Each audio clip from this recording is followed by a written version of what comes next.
Welcome to T2B live. మా T2B live channel ని subscribe చేయండి. లేటెస్ట్ అప్డేట్స్ కోసం బెల్ ఐకాన్ ని ప్రెస్ చేయండి. ఏ చిన్న అప్డేట్స్ ని మిస్ కాకండి. టాలీవుడ్ సూపర్ స్టార్ మహేష్ బాబు నటించిన రీసెంట్ మూవీ బ్రహ్మోత్సవం.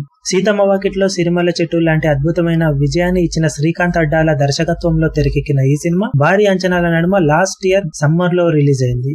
కాగా తొలి ఆటకే డిజాస్టర్ టాక్ తెచ్చుకున్న ఈ సినిమా టాలీవుడ్ హిస్టరీలోనే బిగ్గెస్ట్ డిజాస్టర్స్ లో ఒకటిగా నిలిచింది. కాగా సీతమ్మ వాకిట్లో సిరిమల్ల చెట్టు సూపర్ హిట్ తర్వాత ఈ కాంబినేషన్ సెట్ అవ్వడంతో ఈ సినిమాపై భారీ ఎక్స్పెక్టేషన్స్ ఏర్పడ్డాయి. అందుకు తగ్గట్టుగానే సినిమా శాటిలైట్ రైట్స్ విషయంలోనూ 12 కోట్లకు పైగా అందుకొని రికార్డు సృష్టించింది. కాగా సినిమా రిలీజ్ అయిన తర్వాత టోటల్ గా పరిస్థితులు మారిపోవడంతో ఈ సినిమాను కొన్న జీ తెలుగు భారీగా నష్టపోయిందట. ఈ సినిమాను టెలికాస్ట్ చేసిన సమయంలో యాడ్స్ కూడా అతి తక్కువ టీఆర్పీ రేటింగ్లతో భారీ నష్టాలు చవిచూసిందట. నిజానికి మహేష్ బాబు నటించిన కలేజా లాంటి ఫ్లాప్ సినిమా కూడా టీవీలో విపరీతమైన టీఆర్పీ రేటింగ్ ను సొంతం చేసుకుంది. కానీ బ్రహ్మోత్సవం విషయంలో అలా జరగటం లేదు సరికదా. కనీస టీఆర్పీ రేటింగ్ కూడా రాకపోవడంతో భారీ నష్టాలు చవిచూడాల్సి వస్తుందట. అందుకే సినిమా రైట్ ని రిటర్న్ ఇచ్చేస్తాం, ఎంతో కొంత తిరిగి ఇప్పించేయండి అంటూ జీ తెలుగు టీవీ వర్గాలు బ్రహ్మోత్సవం నిర్మాతల వెంట పడుతున్నారని ఇండస్ట్రీలో చెబుతున్నారు. ఈ సినిమాను నిర్మించిన పీవీపీ మాత్రం ఒక్కసారి డీల్ అయిపోయాక ఇలాంటి ఏమీ కుదరవు అంటూ కరాఖండిగా చెబుతున్నట్లు ఇండస్ట్రీలో చెబుతున్నారు. దాంతో